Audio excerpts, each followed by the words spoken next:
তো নমস্কার বন্ধুরা, সবাই কেমন আছো? আশা করি সবাই ভালোই আছে। তো দেখো, আমার আরেকটা নতুন ভিডিওতে তোমাদের সবাইকে স্বাগতম।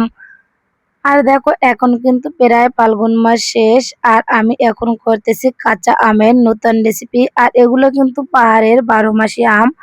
আর এখন কিন্তু কোনোভাবে আমের সিজন না, শুধু আম গাছে কিন্তু এখন মুকুট ধরেছে। আর এগুলো কিন্তু 12 মাসি আম।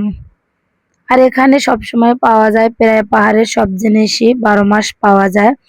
আর দেখো, আমি কিন্তু আজকে আমের একটা নতুন রেসিপি করব। আর আমার ভিডিওটা তোমাদের দেখার জন্য অনেক অনেক ভালোবাসা রইলো। আর এভাবে পাশে থেকো আমার নতুন নতুন ভিডিও দেখার জন্য। আর দেখো, আমি কিন্তু করব আজকে শুকনো মরিচের ঝাল ঝাল আমের রেসিপি। আর তার জন্য দেখো কত সুন্দর করে আমগুলা কেটে নিতেছি। আর এবারে কিন্তু দিয়ে দেবো আমি লবণ, আর তার সাথে ভাজা শুকনো লঙ্কা। এই দুটো জিনিস দিয়ে আমি কিন্তু রেসিপিটা তৈরি করব। আর সাথে থাকবে সরিষার তেল। আর দেখো, আমার কিন্তু রেসিপিটা প্রায় রেডি। আর এরকম ভাবে বানিয়ে খেয়ে দেখো যে কতটা মজার হয়। আর দেখতেও কিন্তু খুব সুন্দর হয়েছে। তো ভিডিওটা তোমাদের কেমন লাগছে কমেন্ট করে জানিয়ে দিও।